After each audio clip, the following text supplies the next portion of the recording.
Hello, everyone. We're already like getting close to mid-October, which is wild. I mean, we're still in the first half of October. I can see today is the 8th that I'm recording this. And so yeah, we're in the first quarter, I guess, of October. So I've got to work in a couple of hours, but I thought I would sneak in a little recording, let you know everything's going well. I'm very busy but happy and still exploring a lot of areas of London. Like after work the other day, I went to, well, it wasn't really after work. So I had a shift that was scheduled um, to end around 6. And there is, there's bachata lessons behind Liverpool Street Station on Sundays at 5, and I thought I would go check it out and see if I wanted to join in or if it was even still happening because I wasn't sure if it would have been over now because it's not summer anymore. So I ended up having a 1 hour break instead of being done work because one of my coworkers really wasn't feeling well and I was able and happy to take on a few extra hours. So I just had my break instead, and I went over there and checked it out. And I really didn't have the energy to be partaking in dancing, but it was really nice to just sort of like sit there and enjoy being in that area, being in that space, surrounded by the experience of, like it was so 6 p.m. The sun was setting, but it was very like cloudy and misty. So we had just like when I was looking up into there aren't that many skyscrapers in London, but there are a few, and I was looking at them and they were just disappearing into the mist. And as the sun was going down, there was less light. There were also lots of trees that had lights on them, and so I ended up just really like I found a nice spot to sit. I could hear the music playing, people dancing, having a good time, and I pick up the book that I've been reading.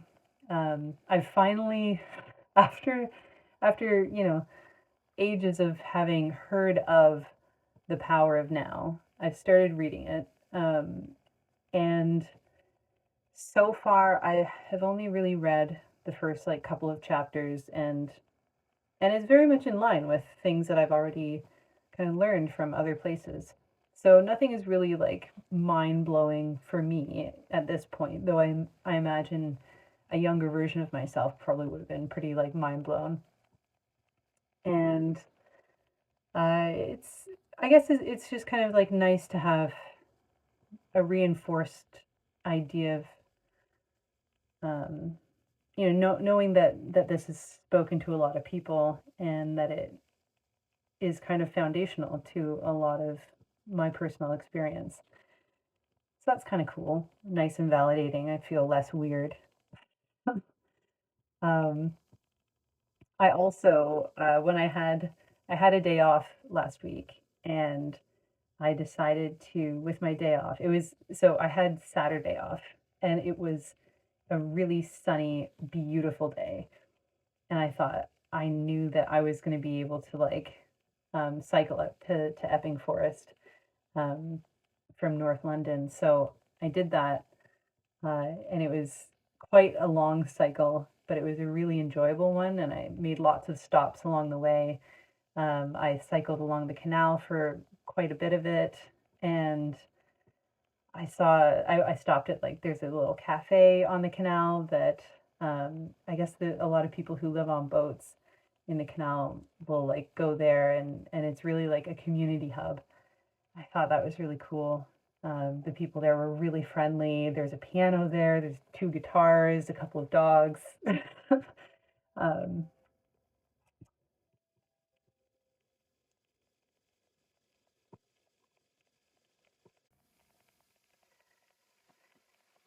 Sorry about that. The doorbell rang, and I thought that it might have been coming from inside, so I got up to look, and I discovered that though I've started recording the audio for this, um, the laptop that I was recording it on didn't have enough power to both um, recharge and power the audio recording, so it has now turned off, and I don't have audio anymore.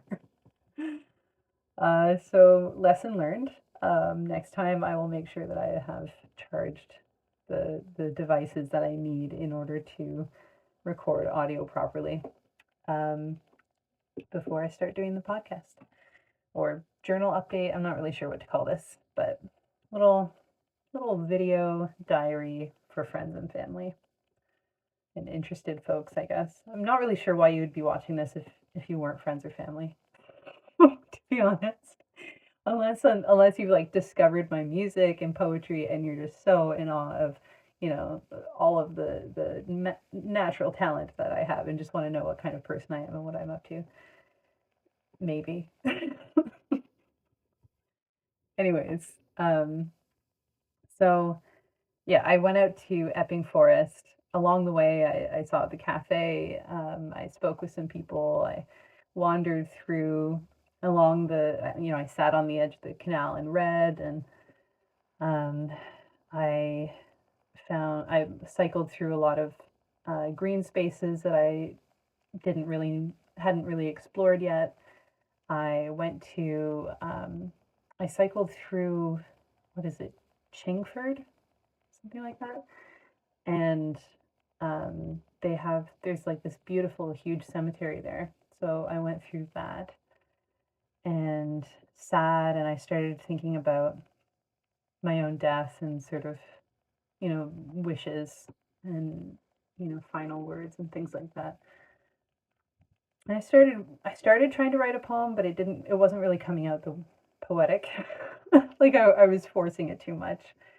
And and it was a bit of a conflict because I wanted to communicate the things that I wanted when I died so that the people who are still alive know what I would want.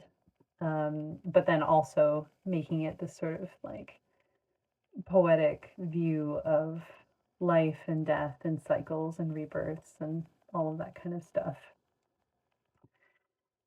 Uh, FYI, generally, I'm not a fan of embalming. I like the idea of just returning to the earth naturally, and I think that there's a few different companies that are trying to make the sort of like eco-friendly casket options. So there's like pods that compost your body. There's a mushroom suit that also composts your body, and I think all of those things are pretty cool. Also, I can just be put in a hole in the ground and with some trees or flowers or something planted, um, and that would be nice. I don't see any need to do the expensive and um, toxic embalming and buying expensive whatever. No need for any of that. Just return me to the earth and celebrate who I was and my memory and who I continue to be to everyone. Anyways, um, don't worry, I'm not planning on dying anytime soon. I have I have a lot of life to live. And so my ideas on life might change over time, but I guess because I I had a really good experience working with Gay and Gray a couple years ago and having a death cafe, getting part of that sort of movement really got me thinking about how important it is to have those conversations at times when death is not imminent, at times when you don't expect it to happen. It's just so that people know, just in case it does, because you never know when you're going to die. And oftentimes we get really scared about talking about things like that. And there's really no need. Um, I mean, maybe if you're hyper fixating on it for a very long time, that might be a bit bizarre, but having those conversations is fine. And I think really helpful. Right. So I went to, so I sat in the forest when I got to Epping Forest, I explored a bit. It's quite big, so there's a lot that I didn't get to explore, but there was a lot that I did. Like even though I left pretty late in the day, like I working evenings. Yeah, we get some orders during lunch hour, but mostly a lot of the time we get dinner rushes. So a lot of my hours tend to be shifted towards evening, and that means that I end up sleeping in, which means that I don't get out of the house until, you know, 10, 11, 12. And I think that maybe I have a string of days off coming up, so I might maybe like have a really early night and wake up really early so that I can go out to Epping Forest and spend the whole day there. That would be really nice. I while I was there, I ended up following a path that was really close to Epping Forest New Road, and that was beautiful, but also very noisy. That's a very like high traffic road, like more so than I was expecting. Because I wasn't sure where people are going, and I was imagining that anyone who was driving down that road was probably doing so as like an enjoyable experience of, you know, being in nature in some capacity. But I think it's largely people are trying to get from one place to another. And I don't know what the speed limit doesn't seem to be very low because people are driving really fast. When they're driving really fast, they're very loud, and that affects the nature around there. So I was getting really concerned about the noise of that road impacting wildlife. I don't really know enough about it to know what kinds of efforts have been made or what kinds of investigations have been carried out to make sure that the sound is not disturbing the, you know, wildlife around it. But it smelled amazing being out in the forest. I actually managed to get a couple of blackberries. There were a few like ripe blackberries still remaining. So I managed to get sort of like the last blackberries of the season. And I saw cows. I didn't know there would be cows there. I was like, in my mind, I think forest, I think maybe deer, maybe rabbits, birds, chipmunks, little animals like that. But I really did not expect to see cows. So it was a bit of a shock. And I saw a bunch of people just like sitting near the cows. And like it wasn't just dairy cows. Like it was also like horned bulls were in this field. And like some people were had like crossed the gate. Like there was a gate that was clearly like, meant to keep people out. Um, but there was also a forested area that I think the cows wouldn't have gone through, and I guess they didn't really care too much about people going back and forth. But that seems like a really dangerous thing for someone to do, like to be so close to an animal with such big horns that could really hurt you. Um, Especially if you're not that aware of where that animal's boundaries are. And I imagine they probably aren't really aware. But who knows? Maybe these are people who have been going there every weekend and they've been slowly building a relationship with these cows. I don't know, but it definitely struck me as something that I wasn't going to do, and that could potentially be very problematic for those people. Um, and I also, when I was walking through there, I got to this um, little like tea shack uh, in the middle of Epping Forest, where I discovered there was just a massive amount of people who had motorcycles were like all meeting there. I don't know if that was like a planned meeting place or if it's just, people like to take their motorcycles out to Epping Forest, and that's a place that they will stop to like have, coffee or tea or a snack. I'm not really sure, but there were a lot of people and a lot of motorcycles. and I wasn't sure where to park my bike, but I wanted to be free of my bike and just like do some hiking through the forest. So I found one spot that I wasn't really sure. It looked like it might have been used to like hold a garbage can at some point, but it wasn't currently being used. It was like this weighted down sort of like metal bar. And I don't know, it didn't it seemed like it could function as a cycle parking space, but it seemed like that wasn't the intended use.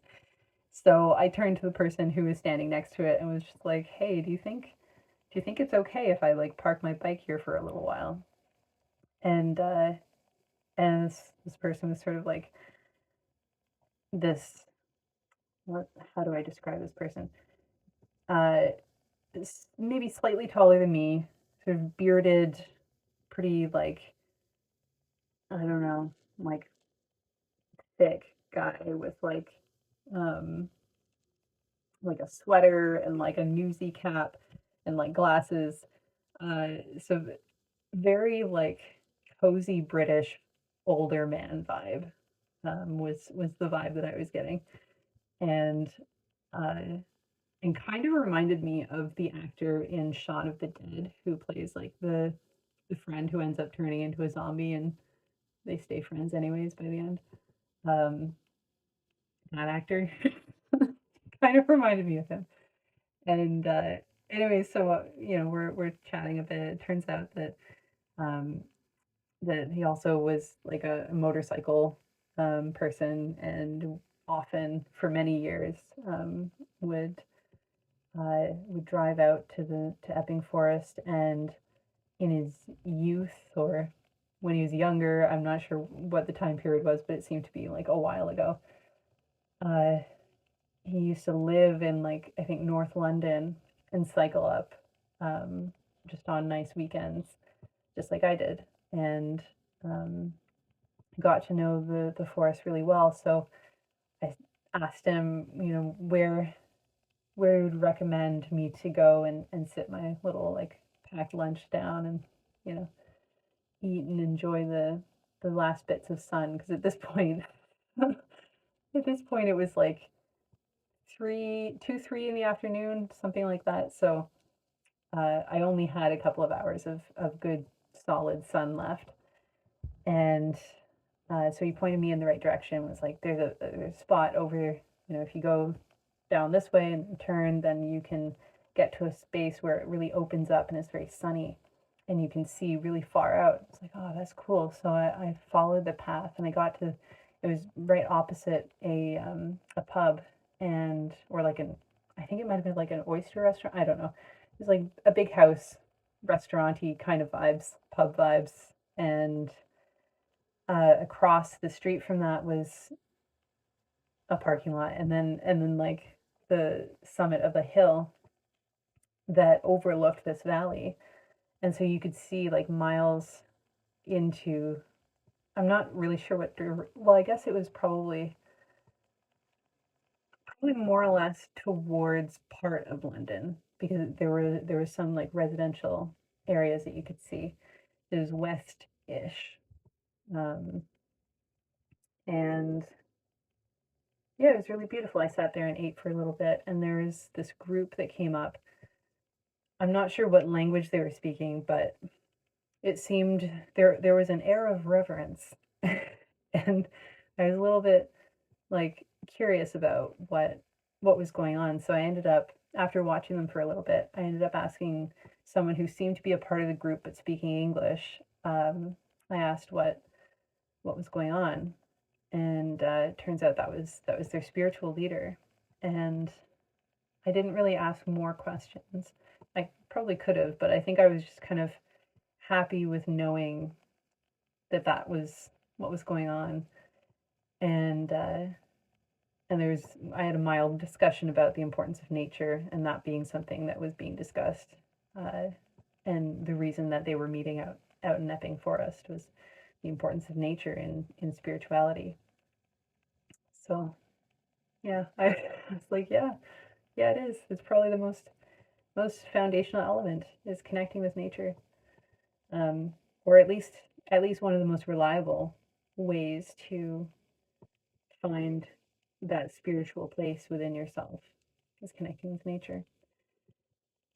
So then I wandered over and found a nice spot to sit in a tree, and I sat there and read. I love how in England there's like way more snails than than I've ever seen before. And so there's like all these snail trails everywhere. So there's just like these glittery little bits of snail trails all over trees and rocks and all sorts of places. So you just, everything is in nature ends up being like kind of covered in glitter, at least periodically. So it's really kind of magical. And I sat there and read for a little bit, and then I continued walking, and I went to a place called Sunshine Plains, and I don't know if it was like marshland. I didn't really go into it because there was a sign saying like no farther than this. I mean, granted, that was for people who were on horseback, apparently. But I thought if horses can't go there, maybe I shouldn't either. and uh, and I stayed along sort of the outskirts. But I'm so glad that I went there because it was so open, so sunny. I found a beautiful spot at the base of a tree where I could just like nestle in and have kind of like a bit of a nap, a bit of a restful time. I read a little bit more, had a little bit more of a snack, and just really enjoyed just being present in that space. And on my way back, I knew that I was kind of running low on battery power, so I checked more or less how to get back home, and uh, I made it most of the way without help because it was very, if you follow Epping Forest New Road, you basically just keep going for a really long time, and at one point you kind of turn off, um, but it was a pretty direct route, so I only really got lost and had to ask for directions a couple of times near the end, um, and it was actually really nice to like stop and just chat with whoever was there, ask for help. People were happy to do so, and yeah, it was really nice. And just generally, the weather has been beautiful. I've been Oh, another thing that I wanted to mention was that so I started getting interested in North London areas, and there's a place called Seven Sisters, and I didn't know why. I was like, why is it called Seven Sisters? And it turns out that there is a circle of trees, a circle of elm trees that are referred to as the Seven Sisters. And the genesis of this is kind of unknown. I was able to find like a few different sort of myths and stories about it, but nothing is really fully known. And in the last like century, they have every sort of generation they end up replanting trees using Seven Sisters. So they'll, and the most recent one, they had, I think it was like, I want to say it was like seven sets of Seven Sisters, but it might have just been five. Um, but it was like many sets of Seven Sisters who were gathering together to plant these trees. And they were all like from the Tottenham region, around Seven Sisters.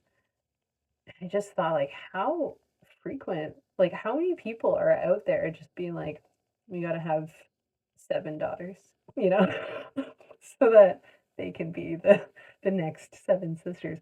Like, because it's not that common to have that many kids anymore. It's very expensive. So I'm not really sure how this tradition is continuing unbroken for so long. Um, but it was really interesting. I went and I saw the trees.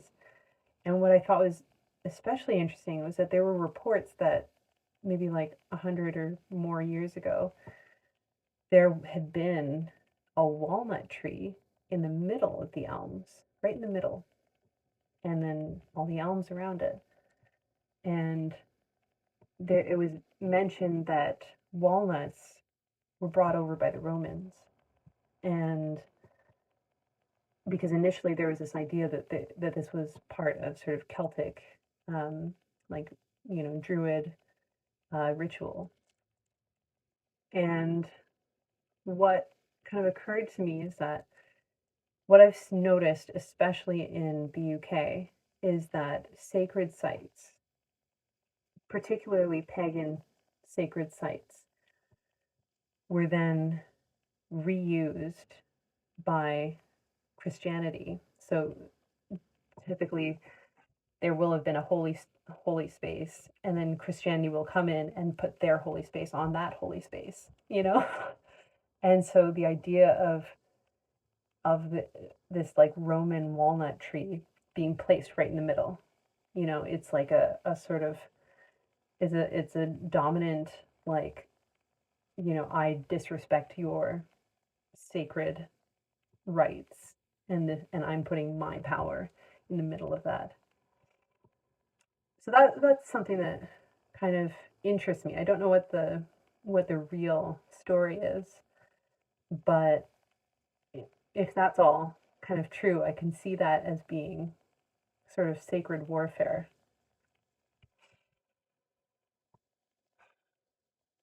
So it's there's no more walnut tree. It's just the elms, and I think that that's beautiful. And I went and I stood in the middle of the circle of elms, and there is a very cool energy to it. And it makes me really wish that I had like a coven of people to like go and like, do some magical things, especially now that we're in like October, we're getting close to Halloween. Like, this is the time to do magic stuff. It'd be really cool to just like gather a bunch of people and do some magic at Seven Sisters. Anyways, I've been chatting away for a while. I think that's enough of an update for now. Work is going well. Things are all right. I need to figure some things out, but I'm organizing a lot more. I'm transitioning into this like post school life better. And yeah, the weather's been lovely. Hopefully, it will continue to be so. And I hope that wherever you are, what you're doing is going well. I hope things are improving for you. I know we had a rough patch. September was rough. August was rough. Um, so I hope everyone's feeling better and doing better. And yeah, I'll check in with you again soon. Bye.